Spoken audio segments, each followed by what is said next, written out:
They say the greatest power is in what people don't know. For 8 years, I let my wife, my friends, and nearly everyone around me believe I was just a washed-up nobody, a man without ambition, living off his wife's success. They mocked me, pitted me, and dismissed me as an afterthought. I let them. Even as I sat there, on the edge of our pristine leather sectional, a glass of water in hand, my wife Sophia held court, basking in the glow of her audience. Her friends, her entourage, were draped in designer outfits, their laughter a symphony of arrogance. They lived for these evenings, sipping wine and pretending they were royalty, while their husbands, executives, lawyers, and venture capitalists, traded stories about their latest conquests in the corporate world. And then, like clockwork, Sophia turned her gaze to me. "Daniel, sweetheart," she cooed, her voice dripping with false sweetness. "Why don't you tell everyone about your latest job hunt?" The room exploded in laughter before I could even answer. I barely flinched. I'd seen this performance too many times before. Sophia's favorite pastime was making a spectacle out of me, her unemployed, useless husband. It gave her a thrill to play the doting, long-suffering wife. Melissa, her best friend and the head of marketing at my company, leaned in, smirking. "Honestly, Sophia, you're a saint. If my husband couldn't hold down a job, I don't know what I'd do." More laughter. Even the husbands chuckled, clinking their glasses together in agreement. They didn't know. They had no idea that the house they were sitting in, the marble floors, the vaulted ceilings, the luxury cars parked in the driveway, had all been bought with my money. They didn't know that every one of Sophia's designer handbags, every extravagant spa day, every five-star vacation had been funded by the wealth I'd built, funneled through accounts she never even thought to question. But the best part? They worked for me. Melissa, Angela, Greg, nearly everyone in this room owed their cushy six-figure jobs to me. They pranced around the office thinking they were at the top of the food chain, oblivious to the fact that their careers dangled from a thread I could cut at any moment. And tomorrow, I would. I glanced at the clock. 9:47 p.m., less than 12 hours until the board meeting. Less than 12 hours until I tore their world apart. The night wore on, the laughter ringing in my ears like the distant hum of an approaching storm. I sat there, nodding politely, playing my role, watching as Sophia and her friends continued their parade of arrogance. Melissa took another sip of her overpriced champagne and leaned toward my wife. "You know, Sophia, I keep telling you, you should have married someone with ambition." Sophia sighed dramatically, swirling the wine in her glass. "Oh, believe me, Melissa, I've thought about it. But I married for love, not success." The room erupted into laughter again. I forced a smile, gripping my glass just a little tighter. That was always her game. Build me up just to tear me down. She lived for the attention, for the praise from her friends about how patient and strong she was for putting up with a man like me. But she wasn't finished. "You should have seen Daniel last month," she continued, turning her attention back to me. "He found this job posting he thought was just perfect for him. Spent 3 hours on the application, poured his heart into it. And guess what?" She paused for effect, her lips curving into a cruel smile. "They didn't even bother sending him a rejection email." The laughter hit harder this time. I exhaled slowly, keeping my expression neutral. Because what Sophia didn't know, what none of them knew, was that the job interview she was mocking, it wasn't an application. It was my own company's hiring process. Every quarter, I went undercover to test my managers, to see how they handled applicants, how they judged candidates based on their resumes alone. That particular interview had been a way to gauge how well my HR department followed company policy. And now, my own wife had turned it into a joke. Sophia leaned back in her chair, stretching out her legs to show off her red-bottom heels, the ones I bought her dash. "Honestly, Daniel, maybe you should take my advice for once. I hear that little cafe down the street is hiring baristas." More laughter. Even the husbands joined in, raising their glasses in mock agreement. For a brief second, I considered telling them the truth. I could have stood up right then and there and told them that the cafe she was mocking, it was one of my businesses, that the very job she was ridiculing was in a building I owned. But I didn't. Timing was everything. "Maybe you're right," I said, my voice even controlled. "I'll look into it." That threw her off. I could see it in her eyes. She wanted me to fight back, to get defensive. She thrived on that.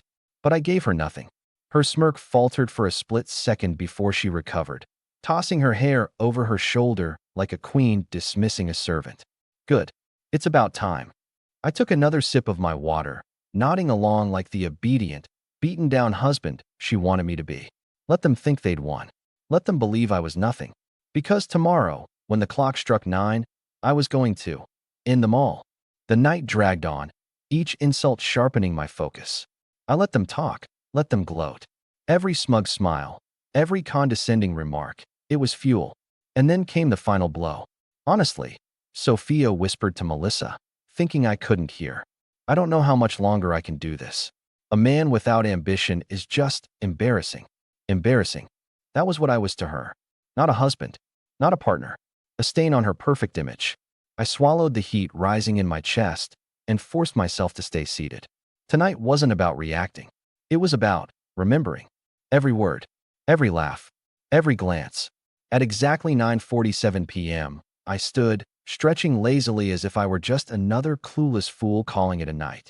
Be a dear and grab us another bottle, won't you? Sophia called after me, not even bothering to look in my direction. I nodded, my face a perfect mask of quiet submission, and walked to the kitchen. As I uncorked the champagne, I glanced at the clock. Less than 12 hours until the board meeting.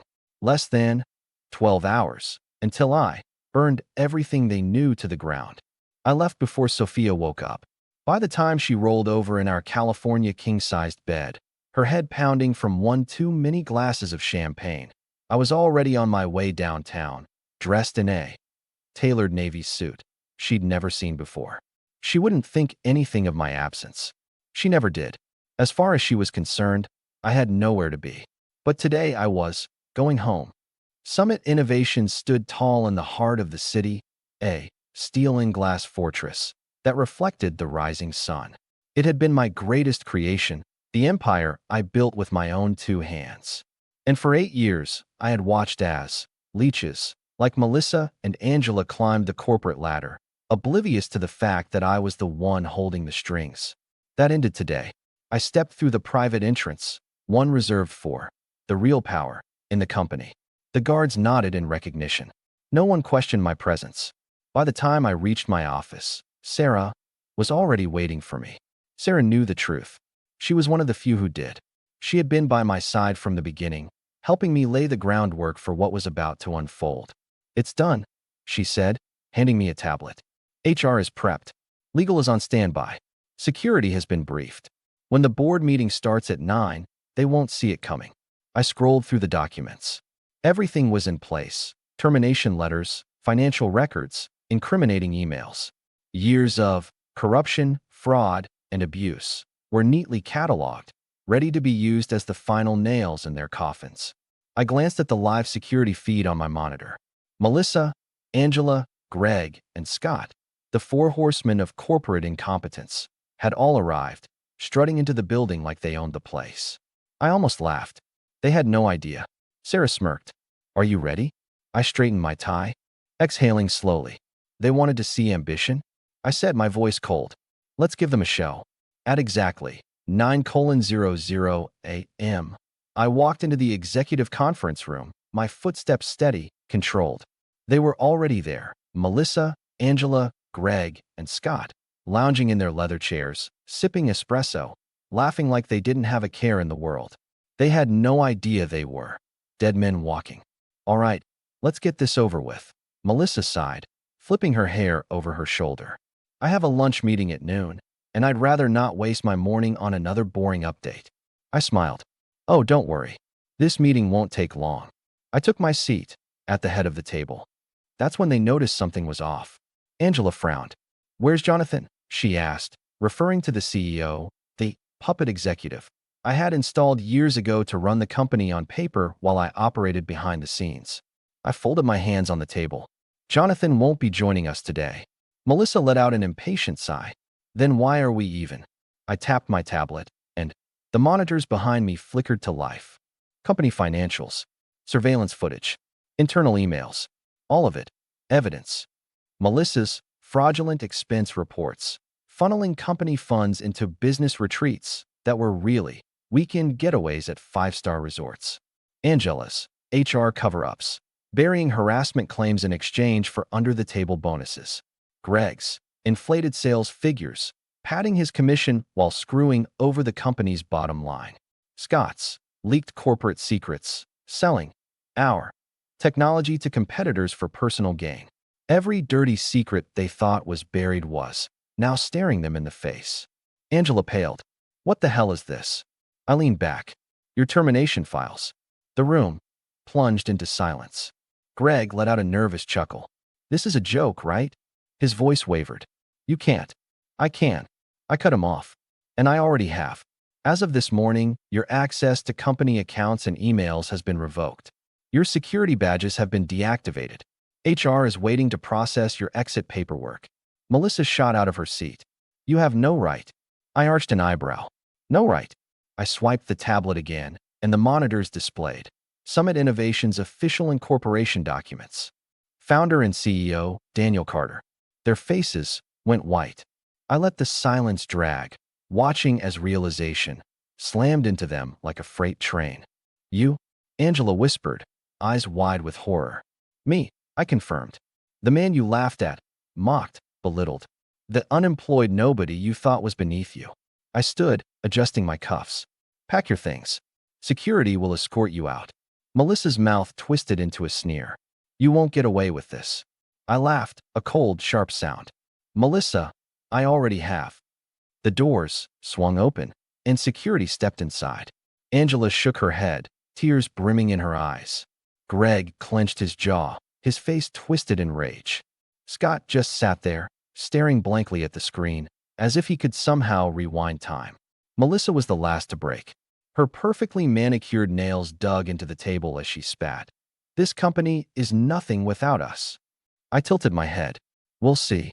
And then, one by one, they were escorted out of my building. And I never looked back. But there was still one more loose end. Sophia. And she was about to find out exactly what it meant to underestimate me. At 1:30 p.m., my phone buzzed. Sophia. I let it ring. Twice. 3 times. Then, finally, I answered. Hello, Sophia, I said, my voice calm. Daniel, what the hell is going on? She shrieked. Melissa just called me, crying, saying you fired her. And Angela. And Greg. You're not even in a position to. I leaned back in my chair, watching the city skyline. Sophia, I said smoothly, I own the company. I can fire whoever I want. Silence. Then a sharp, ragged breath. What do you mean? You own the company. I smiled. Did you really think the life you've been living came from your part-time charity work dash? The designer clothes, the luxury vacations, the house you love so much dash. I let my words sink in. Every dollar you spent came from me. Every check you cashed was mine. And the people you spent years mocking? The ones you paraded me in front of like some kind of joke? They were my employees. No, she whispered. No, you're lying. Am I? I tapped my screen, and a moment later, an email notification popped up on her phone. Go ahead. Read it. I heard her gasp as she opened the attachment. It was all there. The incorporation papers, the financial records, proof that the empire she thought she stood above had always belonged to me. Her voice broke. You let me think. I let you think whatever you wanted, I said coolly. You wanted to believe you were the breadwinner? The power in our marriage? Fine. I let you. You wanted to believe I was just a failure clinging to your success? I let you believe that too. I stood, straightening my tie. But as of today, Sophia, the illusion is over. A choked sound escaped her throat. You bastard. I chuckled. You called me embarrassing last night. Remember that. Silence. Then, her voice, shaking with rage. I'll divorce you. I'll take half of everything you have. I almost pitied her. Almost. Sophia, I said gently. Did you really think I'd build an empire without protecting it? I pulled one last document onto my screen. You signed a prenup? I could almost hear the color draining from her face. You get nothing, I said, my voice like steel. No house, no cars, no accounts. You will leave with the exact amount you brought into this marriage, which, if I recall correctly, was next to nothing. Her breath hitched. You wouldn't. I already did. I tapped my phone one last time. Her credit cards? Cancelled. Her bank access? Frozen. Her lifestyle? Over. Pack your things, I said smoothly. Security will be at the house in an hour. Daniel, please, she whispered, her voice breaking. I hung up. Then, for the first time in years, I exhaled. I was free. 3 months later, I stood in my office, watching the sun dip behind the city skyline. Summit Innovations was thriving. Productivity was up. The toxic rot was gone. Employees who had been ignored and overlooked were, finally, getting the recognition they deserved. Sophia? She had left town. Disgraced. Broke. Alone. Melissa and Angela tried to rebuild their careers, but the industry had blacklisted them. Greg and Scott were facing legal consequences for their fraudulent activities. And me? I was exactly where I was meant to be. The world had underestimated me. And now, they would never make that mistake again.